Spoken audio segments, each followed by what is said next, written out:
Sir ಹೇಳಿ sir. ಬೆಂಗಳೂರಿನ ಎಲ್ಲ ಮತದಾರರಿಗೆ ನನ್ನ ಅಭಿನಂದನೆಗಳು, ನಮಸ್ಕಾರಗಳು. ನನ್ನ ತಂದೆ ತಾಯಿ ಮನೆಯವರು ಎಲ್ಲರನ್ನ ಇವತ್ತು ಸಮೇತವಾಗಿ ಇವತ್ತು ಬಂದು ನಮ್ಮ ಬೂತ್ನಲ್ಲಿ ನಾನು ಮತದಾನ ಹಾಕುವಂಥ ಪ್ರಕ್ರಿಯೆಯನ್ನು ಮುಗಿಸಿದ್ದೇನೆ. ನಾನೇ ಫಸ್ಟ್ ವೋಟರ್ ಆಗಬೇಕು ಅಂತ ನಾನು ಭಾಳ ಬೇಗ ಎದ್ದು ಬಂದೆ. ಆದರೆ ನಮಗಿಂತ ಮುಂಚೆ ಆಗಲೇ ಭಾಳ ದೊಡ್ಡ ಲೈನು ಬಂದು ನಿಂತಿತ್ತು. ಜನರು ಭಾಳ ಉತ್ಸಾಹದಿಂದ ಮತದಾನವನ್ನು ಮಾಡ್ತಾ ಇದ್ದಾರೆ.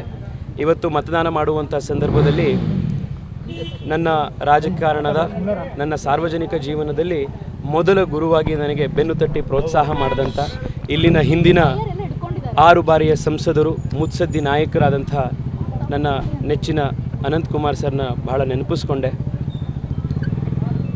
ಇವತ್ತು ಈ ಅವಕಾಶವನ್ನು ಮಾಡಿಕೊಟ್ಟಂಥ ನನ್ನ ಪಕ್ಷದ ಎಲ್ಲ ಹಿರಿಯರು, ಪ್ರಧಾನಿ ನರೇಂದ್ರ ಮೋದಿಯವರು ಮತ್ತು ನಮ್ಮ ಮೇಲೆ ಭರವಸೆ ಇಡ್ತಾ ಇರುವಂಥ